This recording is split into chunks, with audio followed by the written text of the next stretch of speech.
BJP संसदीय दल की बैठक हुई खत्म। पीएम मोदी ने विपक्षी एकता पर बोला हमला। कहा ऐसा दिशाहीन विपक्ष आज तक नहीं देखा। संसद में धरने पर बैठे आप सांसद संजय सिंह के निलंबन पर इंडिया एकजुट। रात भर बारी बारी धरने पर बैठे विपक्षी एमपी। आज से 5 दिवसीय भारत दौरे पर रहेंगे जॉन कैरी। पर्यावरण मंत्रियों की बैठक में लेंगे भाग। कई मुद्दों पर होगी बात। एयर होस्टेस आत्महत्या मामले में कोर्ट का बड़ा फैसला। हरियाणा के पूर्व गृह मंत्री गोपाल कांडा बरी। सुसाइड नोट में किया था गोपाल कांडा का जिक्र। मणिपुर हिंसा के बीच सामने आई एक और मुसीबत। 700 से ज्यादा म्यांमार के नागरिक घुसे। सरकार ने मांगी राइफल से रिपोर्ट।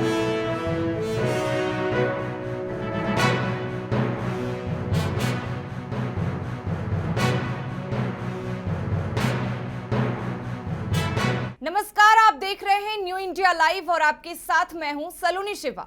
नजर डालेंगे आज के हम खबरों पर। बीजेपी संसदीय दल की बैठक में प्रधानमंत्री नरेंद्र मोदी ने विपक्षी एकता पर जोरदार हमला बोला है। उन्होंने कहा कि ऐसा दिशाहीन विपक्ष आज तक नहीं देखा। पीएम मोदी ने विपक्ष की तुलना ईस्ट इंडिया कंपनी से कर दी। पीएम ने कहा कि इंडिया नाम लगा लेने से नहीं हो जाता। ईस्ट इंडिया कंपनी ने भी इंडिया लगाया था और इंडियन मुजाहिदीन के नाम में भी इंडिया लगा है। प्रधानमंत्री मोदी ने कहा कि विपक्ष बिखरा हुआ है और हताश है। साथ ही पीएम मोदी ने इस दौरान अपने सांसदों को भी सलाह दी। उन्होंने कहा कि विपक्ष का काम है प्रोटेस्ट करना, उन्हें करने दें और आप अपने काम पर दें। आम आदमी पार्टी के सांसद संजय सिंह संसद में धरने पर बैठे हैं। साथ ही आपको बता दें कि विपक्षी गठबंधन Indian national developmental inclusive alliance यानी कि इंडिया ने सोमवार को रात भर संसद परिसर में संजय सिंह के साथ विरोध प्रदर्शन जारी रखा। वहीं संजय सिंह अभी भी धरने पर बैठे हैं।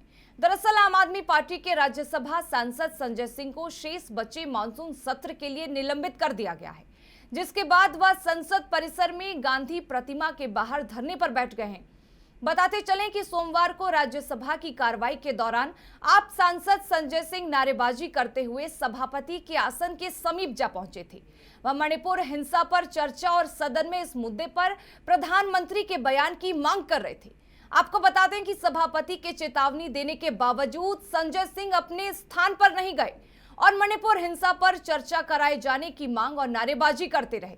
इसके बाद उन्हें निलंबित कर दिया गया। वहीं धरने के दौरान उन्होंने एक वीडियो के द्वारा अपनी बात रखी है। वीडियो में उन्होंने और क्या कुछ कहा, सुनिए। कल पूरी रात हम लोग यहाँ गांधी प्रतिमा के सामने बैठे रहे और पूरा दिन बैठे रहे। हमारी एक ही मांग है भारत के प्रधानमंत्री से कि उनको मणिपुर की हिंसा पे जवाब देना होगा। देश का एक हिस्सा जो हमारा बॉर्डर स्टेट है, ऐसे राज्य के अंदर अगर 80-90 दिनों से हिंसा चल रही है तो प्रधानमंत्री जी खामोश कैसे रह सकते हैं। देश के केंद्रीय मंत्री का घर जला दिया गया, राज्य की महिला मंत्री का घर जला दिया गया, छोटे छोटे बच्चों का कत्ल हो रहा है, बुजुर्गों का कत्ल हो रहा है, नौजवानों का कत्ल हो रहा है, महिलाओं के साथ गैंग रेप हो रहा है। और जो सबसे ज्यादा शर्मसार करने वाली तस्वीर आई, 2 महिलाओं को नंगा करके परेड कराया जा रहा है। उसमें एक महिला है जिसका पति कारगिल युद्ध में हिस्सा ले चुका है। आप कल्पना कीजिए, रिटायर्ड सूबेदार सेना का वो ये कह रहा है कि मैंने कारगिल युद्ध में हिस्सा लेके देश की तो रक्षा कर ली, लेकिन अपनी पत्नी की रक्षा नहीं कर पाया। ये 140 करोड़ हिंदुस्तानियों को शर्मसार करने वाला, उनका सर शर्म से झुकाने वाला बयान है। और हम सब के अंदर अगर जरा सी भी संवेदना है तो आज जरूरत है उस कारगिल के योद्धा के साथ खड़े होने की। आज जरूरत है मणिपुर की महिलाओं के साथ खड़े होने की। और इसलिए हम लोग ये अपना प्रोटेस्ट, ये अपना आंदोलन जारी रखेंगे बापू की प्रतिमा के आगे। और मैं अभी भी भारत के प्रधानमंत्री से अनुरोध कर रहा हूं कि आप आइए और सदन में बताइए कि आप कैसे वहां पे शांति की बहाली करेंगे। वहां तो डबल इंजन की सरकार है, प्रदेश में भी बीजेपी है, देश में भी बीजेपी है। और आपके मुख्यमंत्री खुद कह रहे हैं कि सैकड़ों ऐसी घटनाएं हो चुकी हैं। मतलब इनको शर्म भी नहीं आती कि मुख्यमंत्री खुद से स्वीकार कर रहा है कि ऐसी तो सैकड़ों घटनाएं वहां पर हुई है। तो इसके लिए जवाबदेही किसकी है? To take the necessary action against Mr. Sanjay Singh, the government wishes to move a motion for the suspension of Mr. Sanjay Singh for the remainder period of the House. Move your motion. Sir, I move the motion that Mr. Sanjay Singh, who has been named by the chair, be hereby suspended for the rest of the duration of the rest of the session until the last day of this current session. The motion is Shri Sanjay Singh be suspended for the entire duration of this session for having repeatedly violated directive of the chair. America के राष्ट्रपति Joe Biden के विशेष दूत John Kerry मंगलवार को भारत की 5 दिवसीय यात्रा पर रहेंगे। आपको बता दें कि 25 से 29 जुलाई तक अपनी यात्रा के दौरान केरी दिल्ली और चेन्नई का दौरा करेंगे। साथ ही चेन्नई की अपनी यात्रा के दौरान केरी G20 के पर्यावरण और जलवायु स्थिरता मंत्रियों की बैठक में भाग लेंगे। बता दें कि भारत की अपनी यात्रा के दौरान केरी दिल्ली में वरिष्ठ अधिकारियों के साथ जलवायु और स्वच्छ ऊर्जा पर चर्चा करेंगे। अमेरिकी विदेश विभाग के एक बयान के मुताबिक केरी की भारत यात्रा जलवायु और स्वच्छ ऊर्जा पर साझा उद्देश्यों को आगे बढ़ाने के लिए है। इस दौरान नवीकरणीय ऊर्जा और भंडारण समाधानों में निवेश के लिए एक मंच बनाने, शून्य उत्सर्जन बसों की तैनाती और स्वच्छ ऊर्जा आपूर्ति श्रृंखलाओं में विविधता लाने और आपसी प्रयास पर बातचीत की जाए। एयर होस्टेस गीतिका शर्मा सुसाइड केस में दिल्ली की राउज एवेन्यू कोर्ट में हरियाणा के पूर्व मंत्री गोपाल कांडा को बड़ी राहत दी है। अदालत ने इस मामले में उन्हें बरी कर दिया है। गोपाल गोयल कांडा इस मामले में मुख्य आरोपी थे। गोपाल कांडा की एयरलाइंस में एयर होस्टेस के तौर पर काम कर चुकी 23 साल की गीतिका शर्मा ने 5 अगस्त 2012 को दिल्ली के अशोक विहार स्थित अपने ही फ्लैट में सुसाइड कर लिया था। गीतिका के परिवार वालों ने आरोप लगाते हुए कहा था कि गोपाल कांडा के जुल्म के चलते बेटी ने ऐसा फैसला लिया। आपको बता दें कि अपने सुसाइड नोट में गीतिका ने लिखा था कि मैं अपनी जिंदगी में गोपाल कांडा से बेशर्म इंसान नहीं देखा, वो हमेशा झूठ बोलता है। गीतिका शर्मा ने अपने सुसाइड नोट में यह भी लिखा था कि गोपाल कांडा एक फ्रॉड है और हमेशा लड़कियों के प्रति गलत नजर रखता है। मणिपुर में हिंसा की घटनाओं के बीच अब एक दूसरी चिंता ने राज्य की टेंशन बढ़ा दी है।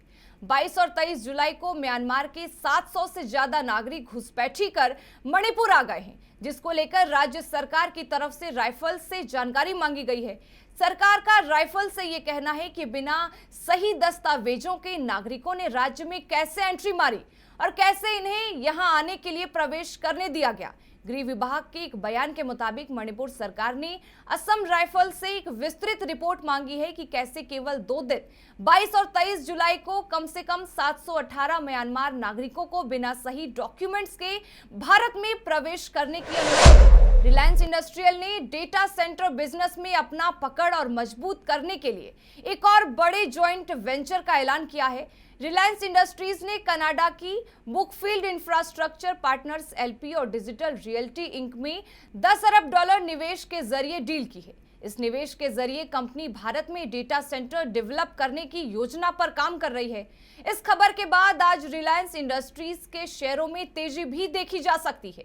ये खबर ऐसे समय पर आई है जब भारत में डेटा सेंटर कैपेसिटी के चौतरफा ग्रोथ करने की उम्मीद है, क्योंकि देश में ज्यादा से ज्यादा लोग काम कर रहे हैं। टेस्ट सीरीज पर कब्जा करने के बाद अब टीम इंडिया वनडे सीरीज फतेह करना चाहेगी। भारत और वेस्टइंडीज के बीच वनडे सीरीज की शुरुआत 27 जुलाई से होगी। 3 मैचों की सीरीज का पहला मैच बारबाडोस के कैसिंगटन ओवल में खेला जाएगा। भारत और वेस्टइंडीज दोनों ही बोर्ड वनडे सीरीज के लिए अपनी अपनी टीमों का ऐलान कर चुके हैं। भारतीय टीम की कमान जहां रोहित शर्मा के हाथों में है, वहीं वेस्टइंडीज के कप्तान शाई होप हैं। दोनों ही टीमों में कई युवा खिलाड़ियों को मौका मिला है। भारत और वेस्टइंडीज के बीच सभी तीनों वनडे मैच भारतीय समय के अनुसार शाम 7 बजे से शुरू होंगे।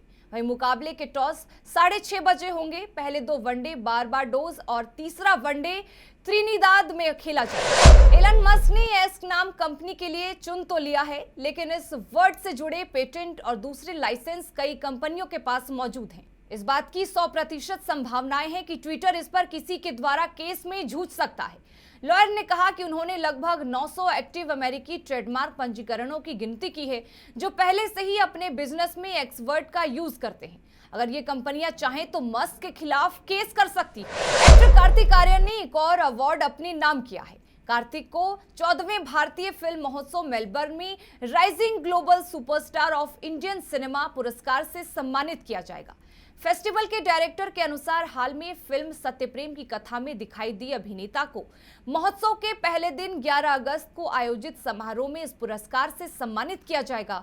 यह पुरस्कार विक्टोरिया की गवर्नर द्वारा कार्तिक की उल्लेखनीय उपलब्धियों और भारतीय सिनेमा जगत में उनके महत्वपूर्ण प्रभाव की मान्यता को देखते हुए प्रदान किया जाएगा। मध्य प्रदेश में एक बार फिर भारी बारिश शुरू हो गई है, जिससे लोग सहम गए हैं। प्रदेश के अलग अलग हिस्सों में शुक्रवार से ही भारी बारिश हो रही है। ऐसे में प्रशासन ने स्थानीय लोगों को सतर्क रहने और बेवजह घर से बाहर न निकलने की सलाह दी है। Himachal traffic, tourist and railway police ने ट्वीट कर कहा कि राज्य के कई हिस्सों में बीती रात से तेज बारिश हो रही है।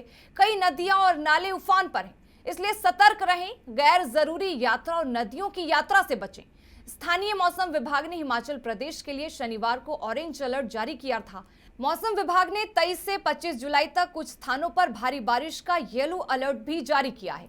मौसम विभाग के मुताबिक शनिवार को राज्य के चंबा, कांगड़ा, शिमला, कुल्लू, मंडी, बिलासपुर, सोलन और सिरमौर जिलों में अलग अलग स्थानों पर भारी वर्षा होने के आसार हैं, जबकि ऊना, हमीरपुर, लाहौल और स्पीति और किन्नौर जिलों में भारी बारिश होगी। फिलहाल इस बुलेटिन में बस इतना ही, लेकिन तमाम खबरों के लिए बने रहें हमारे साथ और देखते रहें न्यू इंडिया लाइव।